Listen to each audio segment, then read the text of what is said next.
October 22nd, 2006, Santiago Bernabeu, 80,000 people. On the pitch, the world's most expensive team, Real Madrid, with Fabio Cannavaro and Roberto Carlos, is widely regarded as the greatest left-back who ever lived.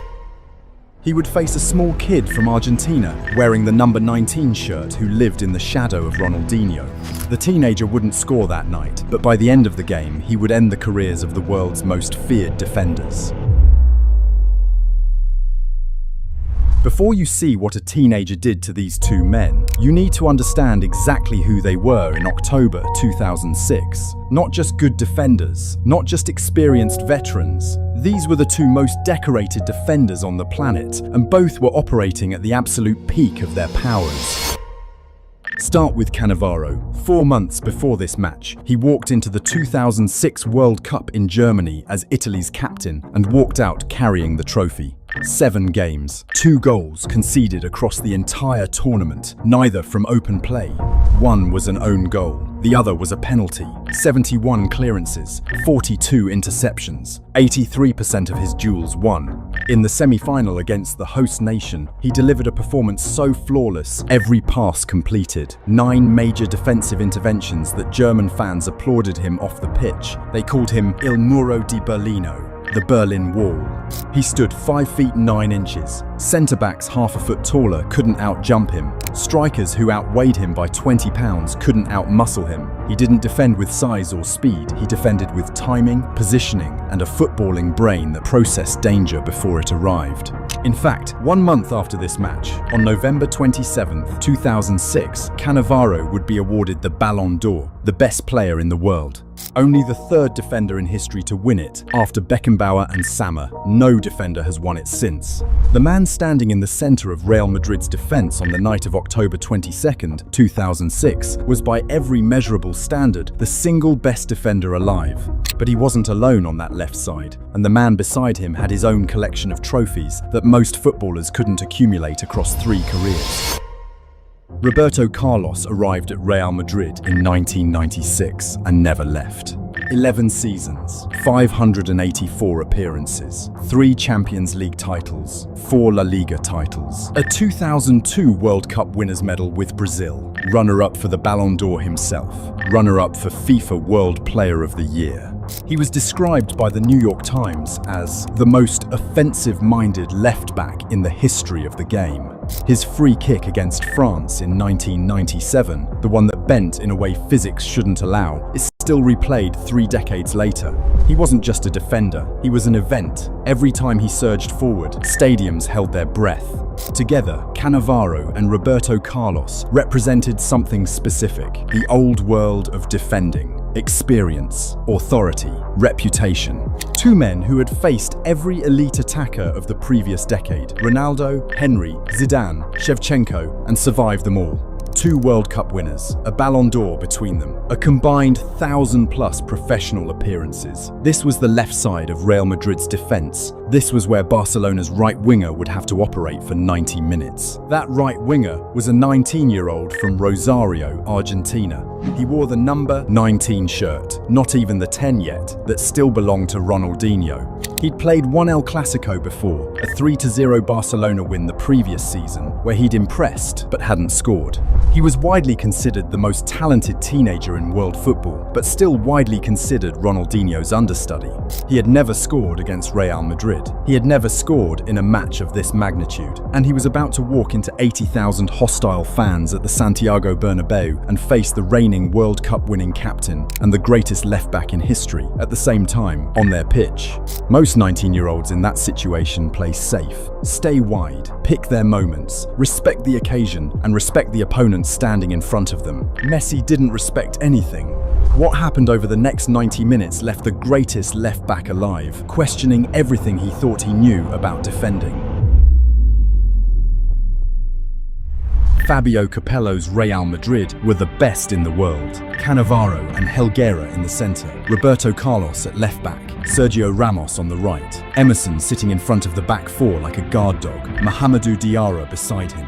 This was a defense built on structure, discipline, and the understanding that nobody, absolutely nobody, was getting through the middle without paying a price. Barcelona's approach was different. Frank Rijkaard set up with Ronaldinho floating behind Messi, with Xavi and Deco controlling the midfield, and Iniesta drifting between the lines. The idea was simple: get the ball to the front two and let them create. But 2 minutes, that's all it took for the Bernabeu to believe this would be a comfortable night. Raúl met a cross with his head and put it past Victor Valdés. 1-0, Real Madrid. The stadium erupted. Capello's plan was already working. Score early, sit deep, suffocate the space, and let Barcelona chase the game. And for the next 15 minutes, that's exactly what happened.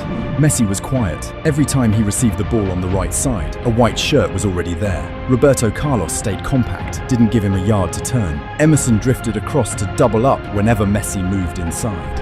The teenager was being handled firmly, professionally, the way elite defenders handle talented young players who haven't yet learned the rhythm of the biggest stages. Real Madrid were a goal up, controlling the game, and the 19-year-old everyone had come to watch was doing more defending than attacking. If you'd turned the television off at the 15-minute mark, you would have assumed Cannavaro and Roberto Carlos had done their homework. You would have been wrong. Because somewhere around the midpoint of the first half, something changed. Not in the tactics, not in the formation, in Messi. It started with the move everyone would talk about first. Messi received the ball on the right side, facing Roberto Carlos one-on-one. He showed the outside the standard move, the safe move, the one Roberto Carlos had defended 1,000 times. The Brazilian shifted his weight to cover the line, and then Messi cut inside, instantly. A shift so sudden that Roberto Carlos's body couldn't follow.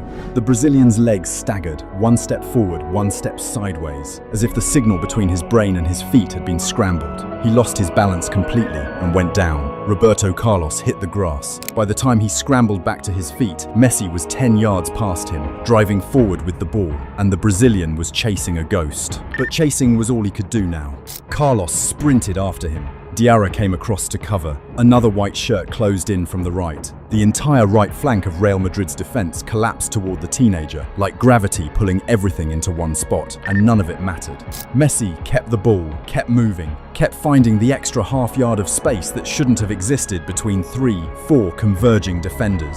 He was untouchable, not because he was faster than all of them, but because he changed direction before any of them could change theirs. And then came the moment that silenced the Bernabeu. With Roberto Carlos recovering behind him and Cannavaro stepping across from the center to close the door, Messi found himself facing both of them at once. The fullback behind, the Ballon d'Or winner ahead. No space, no angle, no way through.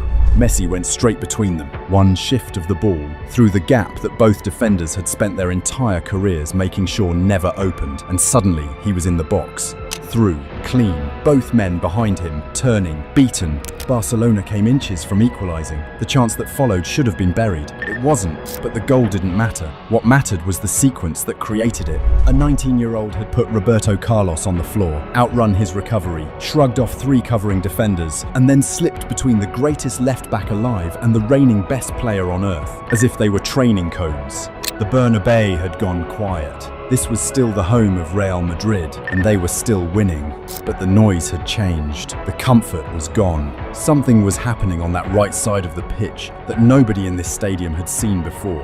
And the most unsettling part, Messi didn't look like he was trying. He didn't look like a teenager summoning everything he had for one brilliant moment. He looked calm, unhurried, as if this was simply what he did, and everything before had just been him waiting to start. Real Madrid's defenders had a choice: keep trying to stop him with positioning and structure, which had just failed spectacularly, or resort to the only tool left when skill and experience aren't enough: force. Roberto Carlos chose force, and what happened next would stay with him for the rest of his life, not as a memory, but as a permanent mark on his body. Even before the first half was over, Real Madrid had stopped trying to outplay Messi. They were trying to survive him. Every time he touched the ball, there was real danger, either from what Messi was about to do to them, or from what they were about to do to Messi. The fouls started piling up. midfielders hacking at his ankles, Roberto Carlos grabbing whatever he could reach. Emerson earned a yellow card for a challenge so late it looked like a separate incident. The apology to the referee didn't fool anyone. It was the desperate act of a man who had no other way to stop what was happening. The Bernabeu was watching something it hadn't seen before, a 19-year-old who was not just surviving the physicality of El Clasico, but inviting it. Every time they knocked him down, he got up and asked for the ball again, not with anger, with calm. The calm of someone who knows that fouling him only delays the inevitable, and the fouling couldn't last forever, because sooner or later, one of those fouls would cost Roberto Carlos something permanent. The second half began, and Messi picked up exactly where he'd left off, demanding the ball on the right, driving at defenders, finding pockets of space that Real Madrid's structure was supposed to eliminate. In one sequence that defied everything the Bernabeu thought it understood about football, Messi collected the ball deep and ran directly into the heart of the Madrid defense. One challenge, he skipped past it. Another, gone. A third, beaten. Messi kept going, body after body, lunge after lunge, skipping away from challenge after challenge, until eventually they brought him down in front of the box. 7 challenges, 7 defeated defenders in one continuous, insane run. The free kick came to nothing, but the image lingered a teenager, dragging the ball through the entire midfield and defense of one of the biggest clubs in the world. And the only way to stop him was to foul him collectively.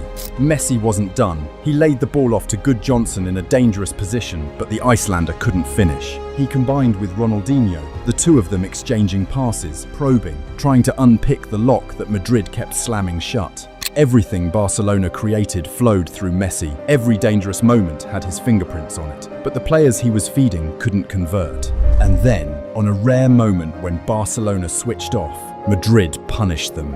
A counter-attack, quick, clinical. The ball found Van Nistelrooy, and the Dutchman hammered it home, 2-0 Real Madrid. The scoreboard now read Madrid in complete control, but the truth on the pitch was something else entirely. The best player in the stadium was 19 years old, wearing Barcelona's colours, and hadn't stopped running at defenders since the 20th minute. Messi took the ball again, this time combining with Ronaldinho, quick passes, 1-2s, the two artists trying everything to drag Barcelona back into the match. The football was relentless, chance after chance built and wasted.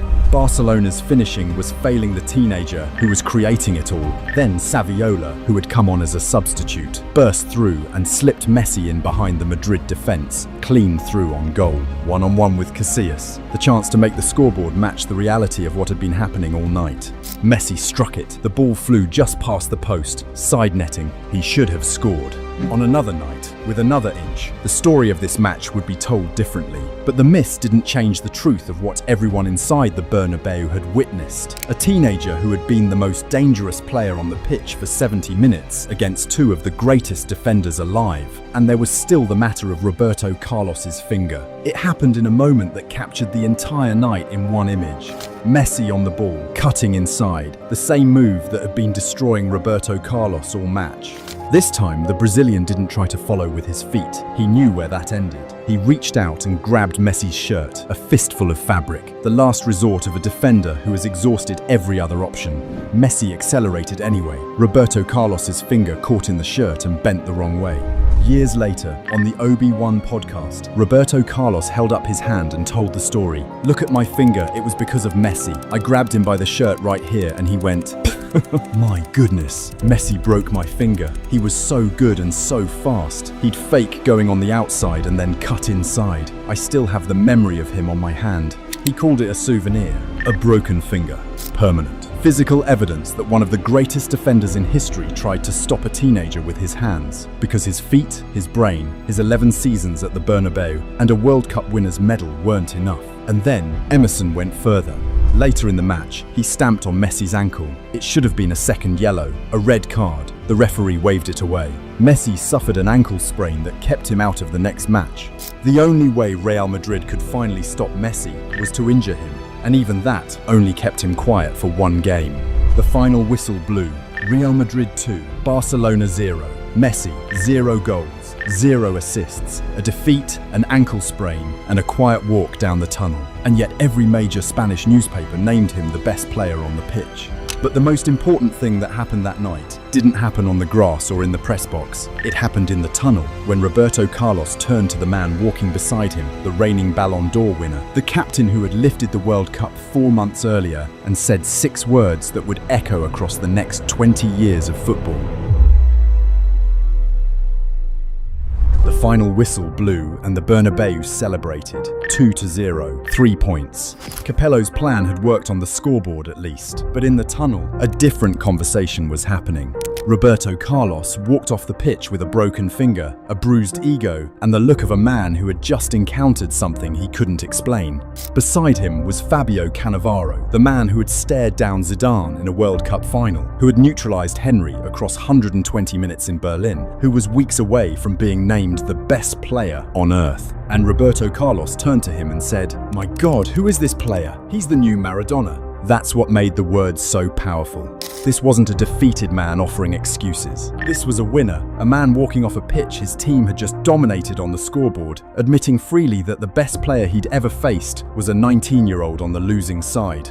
But Roberto Carlos didn't stop there. What he said next was less a compliment and more a warning aimed at every defender who would come after him. "I'm lucky. I don't have much time left before I retire. How will the next generation of defenders cope? They'll really struggle with him. I knew he'd be the best player in the world. In the future, he would win everything."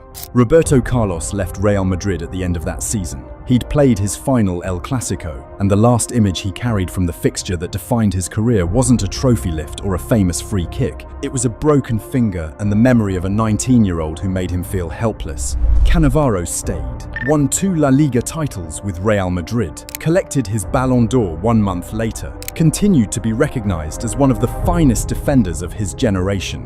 But neither man ever forgot October 22nd, 2006. The night they met the future, and the future didn't care about their past. 5 months later, 10th March 2007, the return fixture, Camp Nou. Same defenders, same teenager, same number 19 shirt. But this time, Barcelona were at home. And this time, Messi wasn't going to let finishing let him down. Van Nistelrooy opened the scoring for Madrid, just like the Bernabeu, just like last time. Real Madrid in front, comfortable, Capello's system working. And then Messi happened. He equalized in the 11th minute. Van Nistelrooy scored again. Messi equalized again in the 19th minute. Sergio Ramos put Madrid ahead for a 3rd time in the 73rd minute. And in the 88th minute, with the game slipping away, with Real Madrid 2 minutes from victory, Messi picked up the ball on the edge of the box, danced past 2 defenders, and curled a left-footed shot into the bottom corner. 3-3, hat-trick, the youngest player to ever score 3 goals in El Clasico. 3 equalizers. 3 times Real Madrid took the lead. 3 times a 19-year-old dragged Barcelona back from the dead. Every goal was more audacious than the last. Every finish more composed than a teenager had any right to deliver.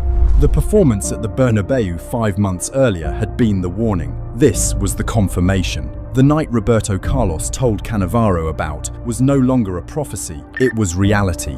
Messi didn't score. His team lost 2-0. The highlights don't feature his name on the score sheet. If you only looked at the result, you'd think nothing remarkable happened. But that night became known as the night 2 World Cup winners met the future of football, and he left one of them with a scar he still shows the world, smiling 2 decades later.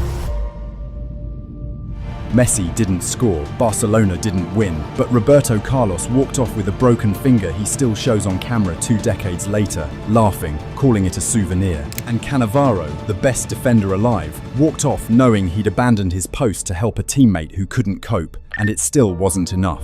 5 months later, Messi scored a hat-trick against the same defense. Then, he spent the next 15 years doing it to everyone else.